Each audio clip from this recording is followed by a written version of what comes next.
Go. Okay. Ask your question.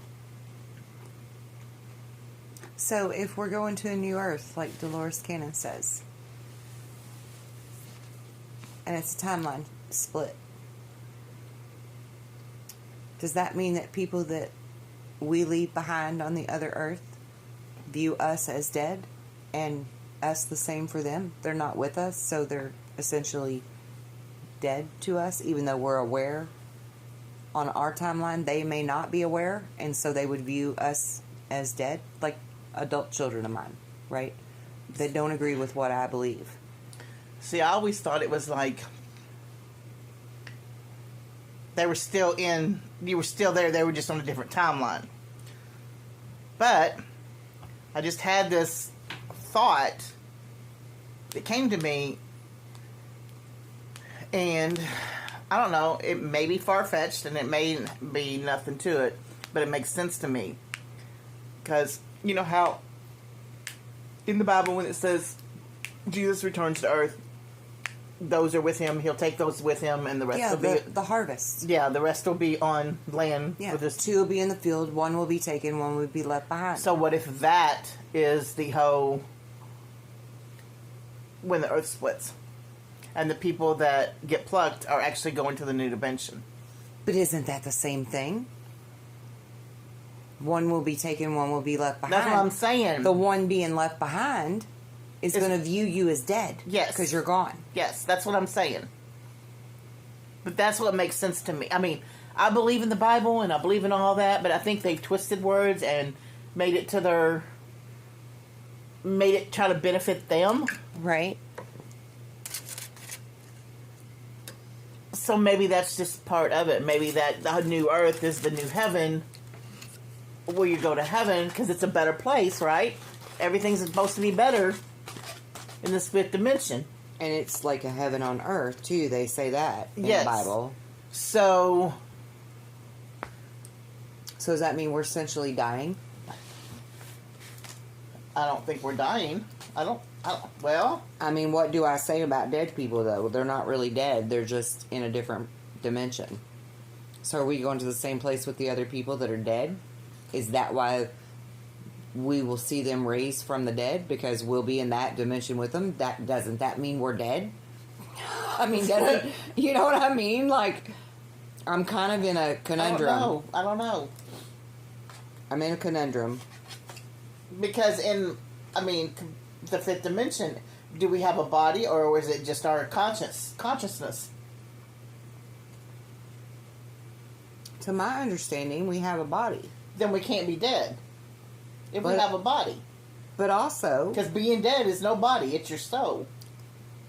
Okay, but with all that being said, when I see dead people and talk to them, they have a body. Because they're projecting what you're familiar with. Even if I don't know them? I would say yes. They're projecting the human form.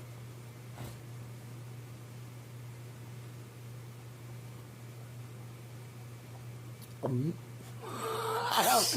don't understand. I mean, I don't know because I don't want to. I mean, I don't want to leave my family, my loved ones, and all that. I don't either. I mean, I don't want them to be left here. And I mean, love is so strong that you'd be willing to go through hell for your loved ones. So this whole like ascension thing and 2 earths and 2 separate timelines. That narrative just doesn't make sense to me because, like, in my own knowledge, my own download, whatever you fucking call that I had from a child, it's 2 timelines that are funneling down to 1. And they're still intertwined, they're just not on your level. Right? No, we will all be on the same playing field when the timelines merge. Right now, not as bad as like a year ago or 2 years ago or 4 years ago or 10 years ago, we could clearly see that people that we know and interact with are just totally in a different world from us, right? Like even, what do they call it? The Trump dystopia, whatever that word is, right? Dystopia. The craziness syndrome, right? Some people have such an opposite, opposing view and narrative and perspective on what's happening in the world than we do, right? And you're like in the same world, you exist in the same world, but it's like you're from two different worlds. But from what I was shown in my understanding of it, the timelines are funneling down to just the one, where we're all on the same timeline. And even you and I have discussed this before, recently, that we feel like we've shifted to the better timeline. Just in the past 7 days or so, we've shifted to the new timeline, the better timeline. So from my own understanding, we would all be there. But per what Dolores Cannon says, from her research and data, it's two separate places. That's troubling to me. That doesn't feel right. It doesn't sit right. It's troubling. Just like that in the Bible where, the dead will rise and two will be in the field and one will be gone. Blah, blah, whatever. That never sat right with me. Because our promise from God is that the meek will inherit the earth. That it will be heaven on earth. Not that we die. I don't know. It just, I don't think... I can't see how we can go through everything that we went through to get where we are today. Because to me that's only not, to be to me punished that feels like from punishment. From that absolute severed... because I've got adult children that don't talk to me, don't see my views the same way as I do. And that's all fine and good. But they're still here. But, yeah, they're still alive and they know I'm still alive. Right? And that's comforting. Like, if they were to think that I'm dead, or I could never see them again because they're in a whole different world and timeline, I don't like that. I don't think that's fair. I feel like there's some kind of fairness that balances out in this. I mean, even through, like, looking glass technology and the black cube and whatever, what the fuck is that other one called? Yellow Book. All these technologies they have, these futuristic, it's like AI showing you the future kind of stuff, I guess, that the government has. It always shows that it's two timelines funneling down to one with one specific outcome where the dark side loses and the good side wins. And I really love everything Dolores Cannon says, except for this part with the New Earth theory. Yeah, I don't like the whole splitting and being divided.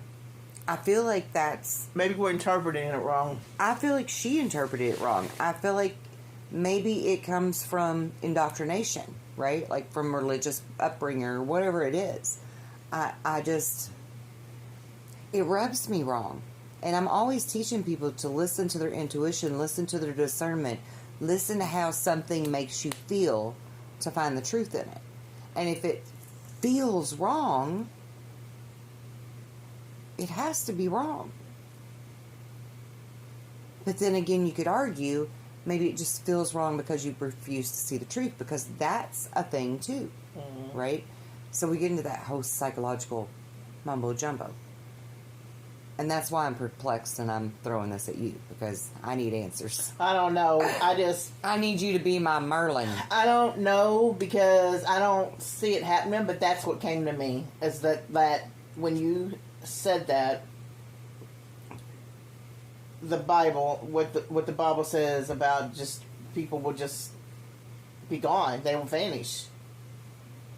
When you said that, that's what came to my mind. And if that's the case, I don't like it. I don't either. I don't like it. I don't want to never know that my kids are okay. Children that don't speak to me are not okay, and that their children are okay. I don't want to ever be there. And I don't want them to ever feel like I'm dead, and the hope of us ever reconciling is severed. I don't like that. You know? I don't like that. And if love is the most powerful thing, and we know that it is, because I would literally walk through hell and fight every demon for any of my kids. Yeah, I would lay down my life for my kids. Yeah. Or my grandkids. Yeah. Or you, for that matter. Like, Right. it's Like, Bella, Milo, I mean, any of them. Anyone that I love, yes. truly love. With, I would walk through fire, yes. step on glass, slay demons, whatever had to come. Because love conquers all. So I just can't buy that. I can't buy that. Yeah, there's got to be... I can't buy that narrative. There's got to be something to it. Unless it's just... Maybe it's the ultimate test. Maybe it's just the dimensions when she's doing that whole that's pulling apart. Maybe it's just the dimensions are separating. You're separating yourself from that lower dimension, and then you got the higher dimension. But you're still in the same... Okay, but I get what you're saying there, but personally, I feel like that's where the whole spiritual hijacking comes into play. Because it's like, leave those people behind. You're over here. You're going to live in Happy Land with the fluffy bunnies and the rainbows. No, I'm not saying leave them behind. And they're going to be over here on their lower level, and they've got to do their own thing, and you're just not going to interact whatsoever, right? No, I don't believe that. I don't like that. I don't believe that. I believe that we would still interact because we would still be on the same... We would still be there. I just don't think that... I just don't see how that works. Logistically speaking, I don't see how that would work if you're on higher vibration, a different vibration, and you still have to interact with the lower vibrational people. It's going to bring you down to a lower vibration. It's going to challenge your vibration. Yeah, you're right. So I'm more of an optimist in this, a Pollyanna, if you will.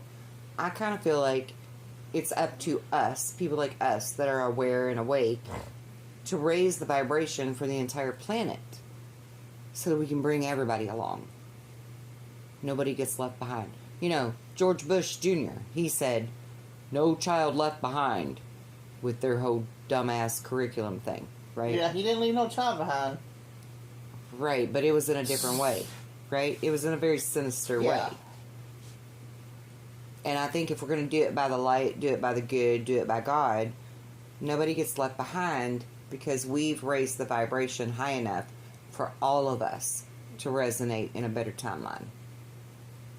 And that's the way I always felt when I was younger, is that it's a better timeline for all of us. It's an optimal timeline where we can truly end hunger, we can truly end homelessness, we can truly end suffering at its core. Okay, but if you say that, if you say we raise the vibration for everyone, that's not going to work either. Because there are people out there that you're not going to raise their vibration because they're pure evil. No, those people get reckoned with because of us. Okay. Because we act like Jesus, who came with a mighty sword. Okay. I'm going to say, because we can't pull, I mean, you know as well as I do. There's some asses that got to be smited. We just don't do it out of vengeance. We don't do it even though, God says vengeance is mine, right? We don't do it out of malice. We don't do it out of evil. We don't do it out of anger. We do it out of righteousness. We're on to something. We're on to something. Like Jesus turning over the tabernacle table.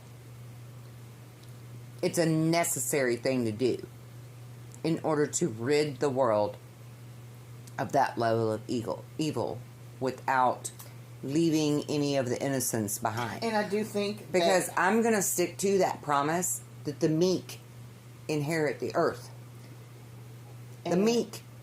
I'm going to say that if we take care of those issues, the evil ones, the ones that are in their lower vibration, they're going to go up because they're not going to be influenced.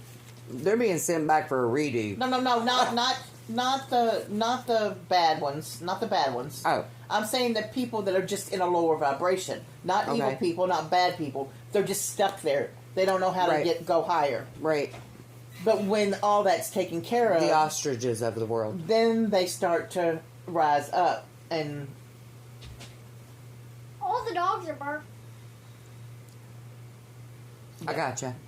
that's when that it's just, then they can grow, and maybe that's how we get, maybe that's it. With all the stuff that's coming out now, Mm-hmm. and the people that are on the fence that want to believe but don't want to be made fun of, Right. and they're kind of wishy-washy. They're on the fence. Yeah. One day this leg's hanging over here, and the next day this leg's hanging over here. When it comes down to it, and everything happens that we hope happens, that needs to happen, Yeah. that might be the switch Mm-hmm. to just fast track it. So Final nail in the coffin, per se. I'm in accordance to agree with that, because that shit is going to happen. There ain't no ifs, ands, or buts about it. That shit happens. This shit stops now. It's time. I agree. I agree with that. And then maybe that's just everything that needs to happen in order for everything to be complete. Yeah. Because I'm sorry, that's going to wake a lot of people up when that stuff my starts God. coming to light. For those of us who already know, for those people who don't know, Yeah. It's going to be devastating. it's going to be wake 'em devastating, up. but it's going to rock them to their core, Mm-hmm. and then they're going to have to. They have no choice. You know? Yeah, there won't be any There won't option be no to doubt. not believe Yeah. it anymore. Yeah, there won't be no option. It's right there in front of your face in black and white. I mean, Yeah. Yeah.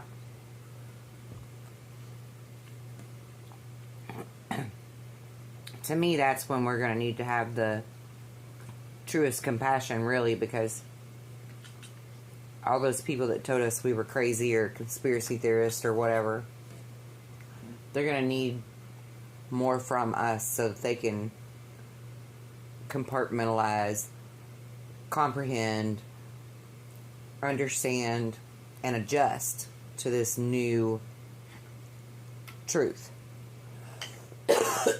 that they never really wanted to believe was truth before. And we're going to have to be there for them. Aside from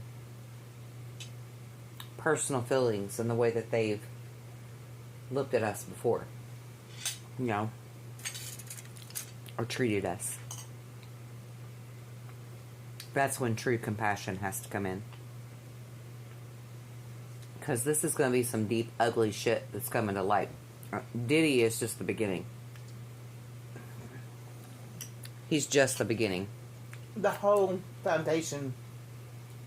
Bill Cosby was just the beginning. Epstein. Yeah. Weinstein. Weinstein. Yeah. Little tidbits to get them ready for the big bomb. So that their psyche's not broken. Yeah. Because we're fixing to have a bomb cyclone of truth.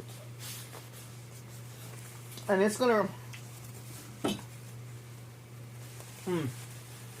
It's gonna I rock. can't wait. It's gonna rock some worlds, but it's necessary. God, I can't Yeah. wait. Justice will prevail. And God wins. Good. Good wins. Yes, ma'am. When she said certain things about certain people that's not in the know right now, it's all back in the past, stuff that we listened to before. And then we put it together, and then it's like, oh, well, maybe not. Maybe it is real. It just seems Yeah. the coincidence of it all coming out at one time. Because if you take any one of them alone, Jaguar Wright, Allie Carter, Misha, what's her name, or Adria, Yeah, Sasha, yeah. whatever. If you just take one, and I mean, I was even guilty of this myself with Adria, because she's a true Aquarius. And she's out there blabbing what she knows, but also trying to be all innocent and whatever and blah, blah, blah. And so you could, like, really do some judgmental shit on her. Yes. Right? You could really do some judgmental shit with her. Especially if you understand the zodiac signs and their strengths and weaknesses. Mm-hmm. Right? Like I was doing. But then you get Allie Carter. And granted, like, all along, I have always believed Allie. I feel like her energy is saying she really experienced all these things, and she knows a lot of things that I know as a researcher she's talking about that tell me, yeah, she knows something. She's experienced something, right? But then there's all these YouTube channels that's all Allie Carter stuff. Mm-hmm. And a lot of that's her, whatever kind of mama she is now, her guardian lady, that's actually narrating these things and acting like she don't know who she is. So that looks a little sketchy on its own. I can understand them wanting to get the message out there. I just don't think that this is the right way to go about doing it because they're looking deceptive. Right. I agree with that. So on their own, individually, you would doubt their story. Then you go to Misha, and old Misha girl thought she was in love with Diddy, right? Mm-hmm. Little kid, traumatized by this dude, but gets a lot of attention and goes through how many women? 4 other women, major women, Kim Porter, Cassie, all these different, that Kathy Sarah woman. Oh, Kathy White was Jay-Z. That was Jay-Z. But, and then some other chick. But 4 major women. Oh, J-Lo was the other one. That dumb, Jenny from the block. For real. She gets around the block. She a ghetto bitch, for real. Hoeing around the block. Anyway, all these 4 major people, but he still keep this little girl around. So she's in love with her captor, right? Like Elizabeth, what's her name, did. That little girl. Elizabeth Smart? Yeah. She kind of fell in love with her people, too. What was it? What's it called? The Stockholm Syndrome or something like that? Yeah. Stockholm Syndrome. So this little Misha girl, she had all that going on and shit. And there's been some people trying to come forth and be like, these people are just trying to help Diddy. Which I think is ridiculous, because why are they trying to help him if they're telling all the sinister shit that he did and that he let other people do while he was videotaping? Like, that's just fucked up to me to try to claim that these people are lying and just trying to help Diddy. What they're saying ain't helping him, dude. It's just burying him deeper. It ain't helping him. So that's dumb. So, okay, we got those 3. Then we got old dude and his lawyer lady who we have figured out, that Courtney guy. Courtney Burgess. We figured out his lawyer lady is connected to Adria. So we're connecting all these dots, and then Roseanne Barr gets dropped in the fucking mix, right? With all her stuff, just came out on Tucker Carlson. Mm-hmm. They eat people and they drink the baby blood and all that kind of stuff, right? Which I know. I've done some research. I'm kind of in the know there. Roseanne's in the know. Shout out to my Q's and my Anons. So then if you take any one of them on their own, even Roseanne Barr, you'd think she's a fucking nut bar. But when But you go adding all this up together and putting it together. When Misha mentioned Roseanne Barr in this asylum, her helping her get out of there. Game changer. It was a game changer because Roseanne was talking about the same girl on Tucker Carlson's interview. And then boom, she shows up on Lionel B doing interviews, telling her shit. Game changer. Total game changer. Domino effect in action. You are officially watching a movie. So that brings us full circle back to where this started, because you were saying that it's almost like we're watching a movie. Right. It's scripted. It's scripted. So that people can wake up. The people who it takes them physically seeing it and figuring it out on their own in order to wake up. Because they're the people that you can't just tell something to. They look at you like you got 50 heads. Right. They're going to think you're a nut bar like Roseanne. Yeah. They gotta... It's like when you train somebody, you have to do... Some people you have to train this way. And some people you have to train this way. Good point. And some people you have to train this way. So you gotta learn your audience so that you can get your message out. Yes. Or teach your students. Oh, God, no. I don't want no more of that. Yes, you do. we all have to teach our students in different ways too, right? Because like I would use the same managerial understanding you're using there, analogy, however you say that. Because it works in all You aspects. also apply to your homeschool. Yeah, because I had 7 kids and all of them dudes learn different. And you got to be able to reach them so they ain't stupid. Yeah, some just needs you to verbally tell them and they got it. Some Right. need you to show them, and some need you to hold their hand. Yep. And others need real hands-on, where you just Physically do say, it look, yourself. watch me and mimic. Yeah. I mean, it's all different. And then you got to tweak all that out, too. Because there's some that's got like a combo thing going on. But it's always a different combo. It's always. And they always kept me on my toes. Always a different combo. But yeah, you got to learn their learning curve. And so for the mass of population, to get them on board, you got to find various different ways to access their learning curve so that they can realize this without having fucking heart failure when it comes down to the hardcore truth. And you're seeing all these people in court with their unsealed documents and everything's fucking coming to light full-fledged. Because that shit's going to rock some worlds. You and your anons and everything, you all were researchers. You all went out and found the information. Right. Okay? We learned it firsthand. You learned it firsthand. So then with me, you're teaching me. Right. And I learned from hearing your stuff, watching things and talking about it. Right. Because it just seems to come... Answers Because come that's to me how- when we're right. talking about it. I'm like, where did that come from? I mean, I've said that several times. I don't even know nothing about that. Where did that come from? Right. How did I know that? Yep. Because you'd be that's- like, because you'd be that's like, your- that's the missing piece. Yeah, because that's your learning curve, and that's a beautiful thing in and of itself too. Because a curve doesn't mean your challenge; it means your strength. Your learning curve is your strength, not your weakness. Mm-hmm. And that's where perspective needs to shift on a lot of stuff, because you have this beautiful ability that by verbally communicating it, talking it out with me, shit just like instantaneously downloads in you, and boom, you have a fucking answer that I can't figure out. And we both know I'm a pretty smart little motherfucker. Yeah. But I don't have all the answers. Because I've said it several times. Where did that come from? How do I know that? Yeah. Like, and that's why I love using you as my soundboard, because like that's why anytime I have a question or a conundrum, as I like to say, I bounce it off of you, because I feel like me just bouncing it off of you, you're going to get pinged and downloaded, and God's going to give you the answer that I can't fucking find because I'm too close to it. And every time, almost every 9 times out of 10, maybe even 9.5 times out of 10, when I bounce something off of you, you just boom have the fucking answer. And that's your learning curve. That's your gift. That's your gift. That's your strength. Because it's your learning curve. That's a beautiful thing. That's a valuable lesson for people to understand, to shift perspective. I love that just happened. That was a twofold beautiful thing right there. mm-hmm. I'm going to drink that.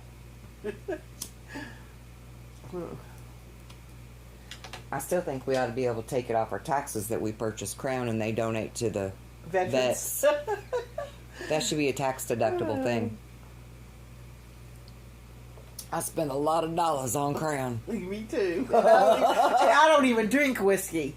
So, but I sure spend enough on it. Yes, you do. What's that in your glass? You liar. I don't drink whiskey. I drink Crown Royal. There's a difference. Oh my God. There is a difference, but still it's whiskey. Yeah, but it's not like some of that. It's not. Come on it's now. Not. It's not your regular whiskey. Yeah, some of that whiskey's rough. Yeah. Kind of like that new one. Would we taste that one day, that Jim Beam?